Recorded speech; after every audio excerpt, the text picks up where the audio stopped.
बिस्मिल्लाहिर्रहमानिर्रहीम। अस्सलाम वालेकुम स्टूडेंट्स, उम्मीद करती हूँ सब खैरियत से होंगे और डेली बेसिस पे अपना लेसन जो है वो लर्न करते होंगे।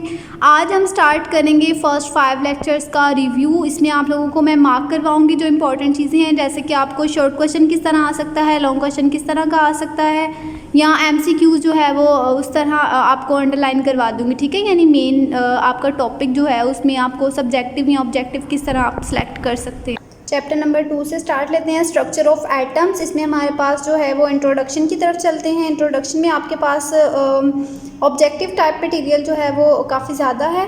जैसे कि यहाँ से स्टार्ट लेते हैं, ancient Greek philosopher Democritus suggested that matter is composed of tiny individual particles called atoms. ठीक है, तो ये आपको पता होना चाहिए कि ये किसने सजेस्ट किया था। ठीक है, तो डेमोक्रिटस, ये आपको साइंटिस्ट का नेम पता होना चाहिए। ठीक है, the name atom was derived from the Latin word atomos meaning individual. ये आपको शॉर्ट क्वेश्चन में आ सकता है कि एटमस का क्या मतलब होता है। ठीक, उसके बाद है हमारे पास एटॉमिक थ्योरी जो है वो किसने पेश की, जॉन डाल्टन ने, और कब पेश की, 19th सेंचुरी में। ठीक है, एटॉमिक थ्योरी जो है वो 19th सेंचुरी में किसने पेश की, जॉन डाल्टन ने। ठीक है, अब वो एटॉमिक थ्योरी क्या थी, ये है हमारे पास all matter is made up of very small invisible particles called atoms. ठीक, उसके बाद हमारे पास जो है end of 19th century it was considered that the atom can not be सब डिवाइडेड।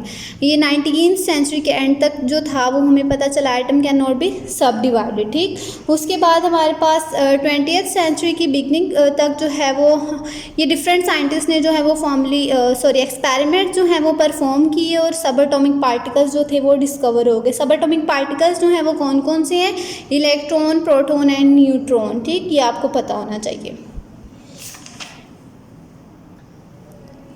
अच्छा, अब डाल्टन के अकॉर्डिंग डाल्टन की क्या थी theory, an atom is in individual hard dense and sphere.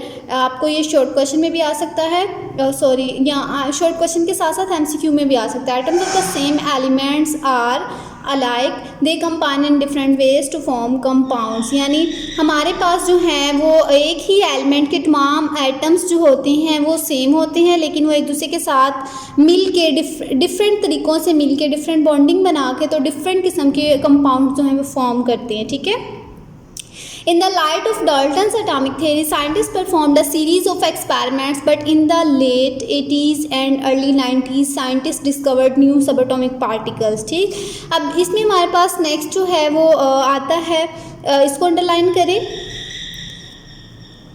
1886 में गोल्डस्टीन ने प्रोटॉन्स को डिस्कवर किया। 1897 में जे थॉमसन ने इलेक्ट्रॉन्स को डिस्कवर किया। उसके बाद हमारे पास आती है प्लम पुडिंग थ्योरी। उसमें आप लोगों ने यहाँ से स्टार्ट करना है। Thomson put forward this plum pudding theory. According to this theory, the atoms were solid structures of positively charged with tiny negative particles stuck inside it is like plums in pudding. यहाँ तक आएगी हमारे पास plum pudding theory, ये भी short में आती है। ये सारा जो आप MCQ में आएगा और ये plum pudding theory जो है वो शॉर्ट में आएगी। ठीक है, उसके बाद cathode rays and discovery of electrons हमारे पास आता है। ठीक है, इसमें आप लोगों ने जो याद करना है, फर्स्ट ऑफ ऑल तो आप लोगों की इसकी डायग्राम जो है वो फिंगर टिप्स पे होनी चाहिए। ठीक है, डायग्राम आने चाहिए। उसके अलावा ये जो सारी हिस्ट्री है यानी इंट्रोडक्शन जो है, इसमें विलियम क्रूक्स ने एक्सपेरिमेंट परफॉर्म किया 1879 में। उसके अलावा जो डिस्चार्ज ट्यूब थी उसमें प्रेशर हमारा लो था, कितना था वो 10⁻⁻⁴ ATM। ठीक है, और वोल्टेज जो है वो हाई वोल्टेज की बैटरी अटैच की गई। उसके अलावा in these rays were given the name of cathode rays as they were originate from the cathode. ये डायग्राम भी करनी है और ये जो साइंटिस्ट के लिखी हुई है ये सारी हिस्ट्री भी आप लोगों ने अच्छे से करनी है। ठीक है, उसके बाद मेन जो हमारे पास है वो मोस्टली आपकी प्रॉपर्टीज़ जो हैं वो आती हैं लॉन्ग क्वेश्चन में, जैसे right any 5 properties of cathode race. तो इनमें से कोई सी 5 आप लोग जो हैं वो अच्छे से याद कर लीजिएगा। वैसे ये सारी करनी है लेकिन कोई सी 5 जो है वो आपको बहुत अच्छे से आनी चाहिए। ठीक है, उसके बाद ये रिजल्ट्स हैं हमारे पास। All these properties suggest that the nature of the cathode ray is independent of the nature of the gas present in the discharge tube or material of the cathode. The fact that ये आप लोगों को ये property जो है हमने ऊपर भी पढ़ी है, जैसे कि ये light is produce and sorry ये वाली, it was found that the same type of rays were emitted. ठीक, तो ये करने की ज़रूरत नहीं है। The fact that they cast the sharp shadow of an opaque object suggest that these are not rays but they are fast moving particles. ये आप लोगों ने अंडरलाइन करना है यहाँ से लेके यहाँ तक। उसके बाद है they were given the name electrons. ठीक, since all the materials produce same type of particles it means all the materials contains electrons. इसको अंडरलाइन कर लें, ये सारा करना है। ठीक, उसके बाद आती है डिस्कवरी ऑफ प्रोटॉन। तो किसने डिस्कवर किया प्रोटॉन को? गोल्डस्टेन ने किया। और कब किया? 1886 में। इसकी डायग्राम करनी है आप लोगों ने।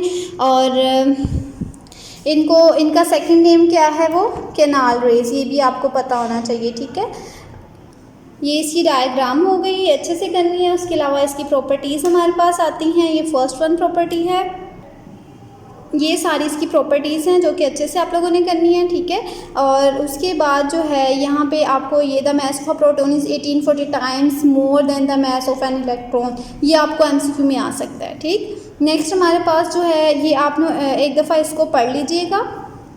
और इसमें मेन चीज़ जो है बस प्रॉपर्टीज़ जो थी वो याद करने वाली थी, इसके अलावा डायग्राम और ये सारा। ठीक, नेक्स्ट है discovery of neutron.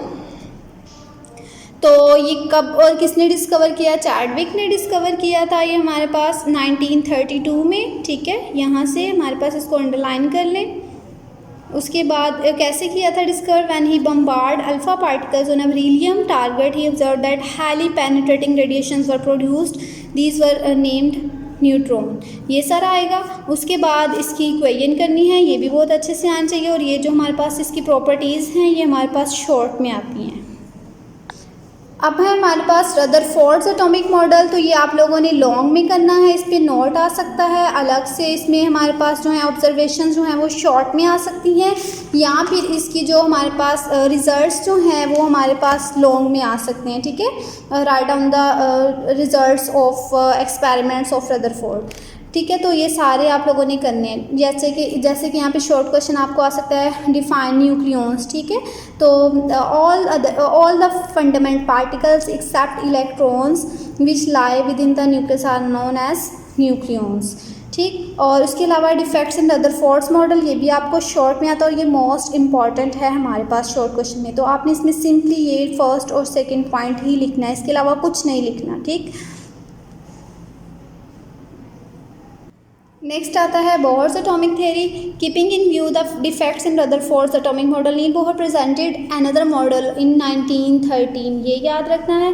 The quantum theory of Max Planck's was used as foundation, ये आप लोगों ने याद रखना है कि बोहर ने किस चीज़ को बेस रखा? क्वांटम थ्योरी को। ठीक है, according to Bohr's model revolving electrons in an atom does not absorb or emit energy continuously, the energy of revolving electron is quantised. ये भी आप लोगों ने एमसीक्यू के लिए करना है। The orbits of fixed energy called energy levels। उसके बाद ये डायग्राम अच्छे से करनी है। और बोहर्स जो था उसकी मॉडल की जो हमारे पास पोस्टुलेट्स थे वो हमारे पास ये सारे हैं, ये भी आपको लॉन्ग में आता है। ठीक है, ये हमारे पास शॉर्ट एमसीक्यू में आ सकती है। ये इसकी वैल्यू 6.63 × 10⁻34। ये मैक्स प्लांक्स जो है कांस्टेंट है उसका, तो ये आप लोगों ने अच्छे से याद रखनी है। ठीक है, या यहाँ इसमें क्वांटम का आपको आ सकता है डिफाइन क्वांटम या what is quantum. Quantum means fixed energy, it is the smallest amount of energy that can be emitted or absorbed as electromagnetic radiations. Quanta is plural of quantum. तो ये आप लोगों ने शॉर्ट क्वेश्चन के लिए करना है। ठीक है, ये भी नोबेल प्राइज़ दिया गया जो है 1918 में मैक्स प्लांक्स को। ठीक है, क्वांटम थ्योरी की वजह से। तो ये आप लोगों ने एमसीक्यू के लिए करना है। उसके बाद आता है इन दोनों थ्योरीज का डिफरेंस। तो ये मोस्ट इंपॉर्टेंट है लॉन्ग क्वेश्चन के लिए, बोर्ड में भी आपको आता है।